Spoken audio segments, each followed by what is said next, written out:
Game of Thrones finale shocker, a song for the trade war, and what can happen when a Chinese company owns an American dating app. That and more on this week's China News Headlines. Welcome to China Uncensored, I'm Chris Chappell. This week's China News Headlines. After 8 years, Game of Thrones has come to an end, and I haven't seen a show finale create controversy like this since the end of Lost. But to everyone disappointed by how Game of Thrones ended, let me tell you, you should at least be grateful that you got an ending, because fans in China did not. Chinese censors blocked the finale on the Tencent web streaming platform. Why? Because of technical difficulties. That is, technical difficulties with the US-China trade war. Yeah, China restricting Game of Thrones was a terrible idea. Game of Thrones is one of the most popular shows in China, with the season being viewed more than 550 million times on Tencent Video during the most recent season. That decision is going to make millions of Chinese people finally realize they're living under an authoritarian regime. I mean, sure, Tiananmen Square Massacre or whatever, but people have been waiting 8 years for that series finale. What's that, Shelley? Chinese people just watched the pirated versions of the finale. Okay, yeah, I should have seen that coming. Unlike the ending of Game of Thrones. Of course, with the US-China trade war heating up, the Chinese regime is launching an all-out propaganda campaign, like accusing the US of bullying China. But sometimes the official propaganda organs need a little help from the people, which is why a retired Chinese official wrote a catchy anti-US trade war theme song.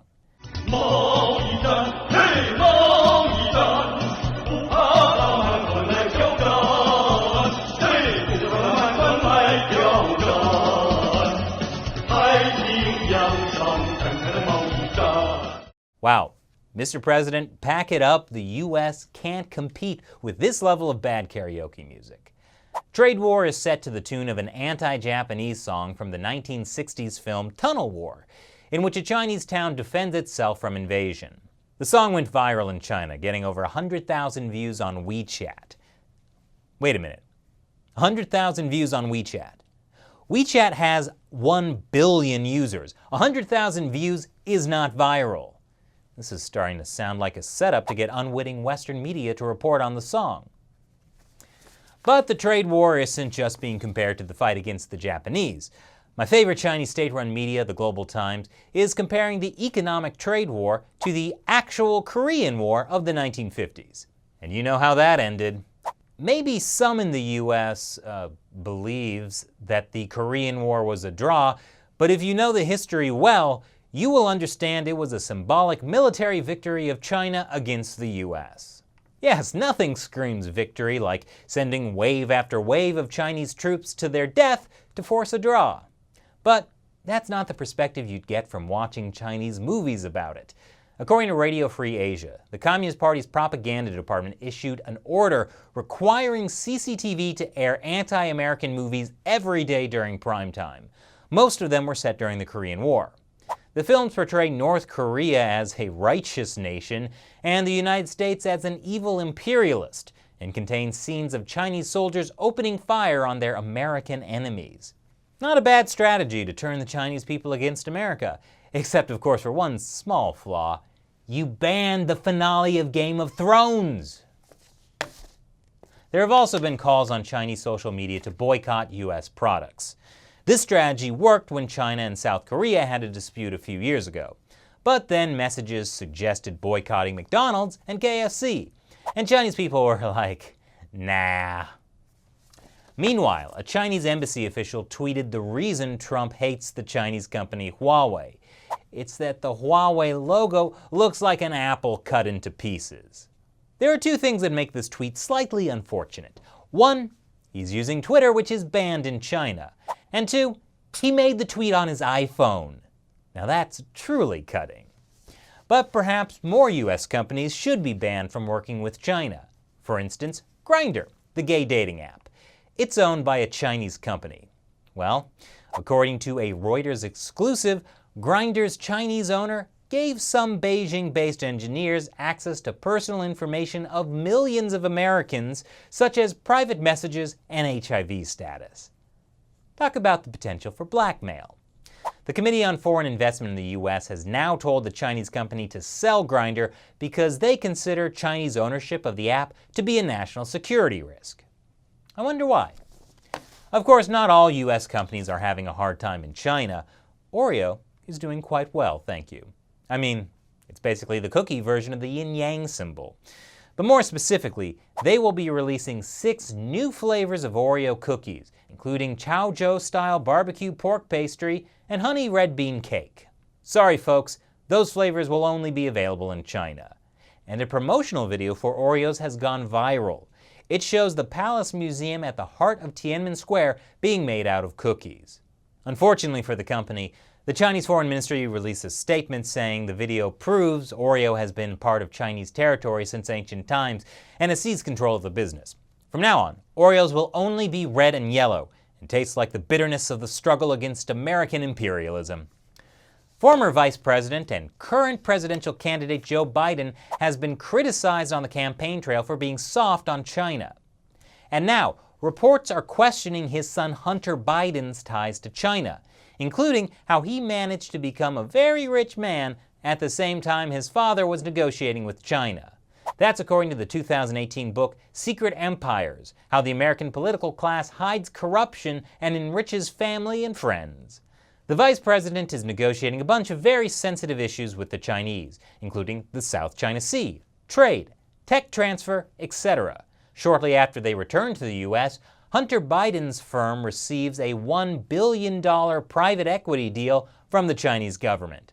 And according to The Intercept, Hunter Biden's investment company in China, Bohai Harvest RST, has invested in facial recognition technology that's being used to monitor Uyghurs in Xinjiang. Nothing to see here, folks. But not everyone is so thrilled about the Chinese government.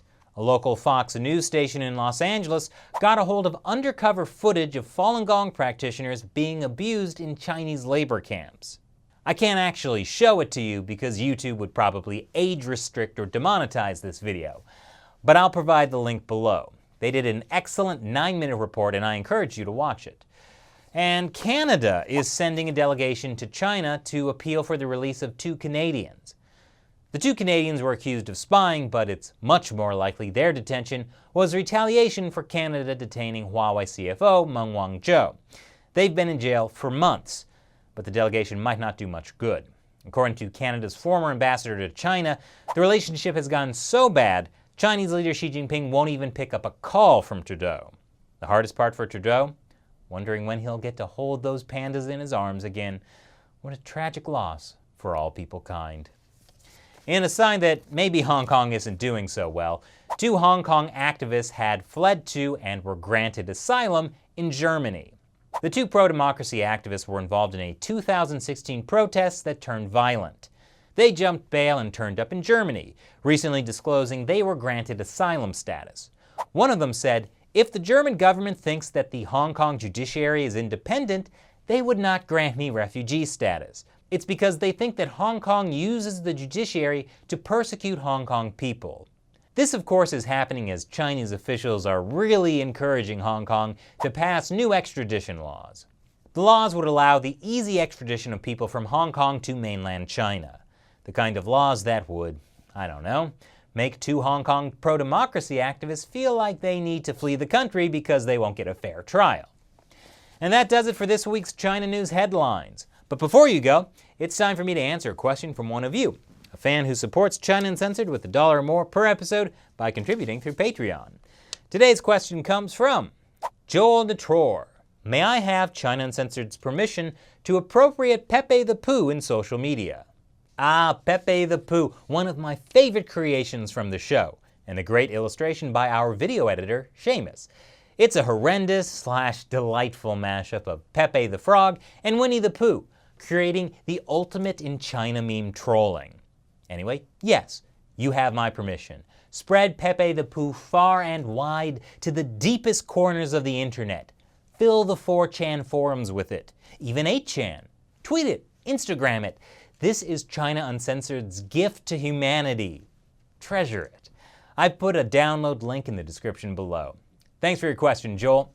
And thanks to everyone watching. We could not make this show without your support, whether it's supporting us through Patreon or just watching and sharing the show with your friends and family. So thank you from me and everyone on the China Uncensored team. Once again, I'm Chris Chappell. See you next time.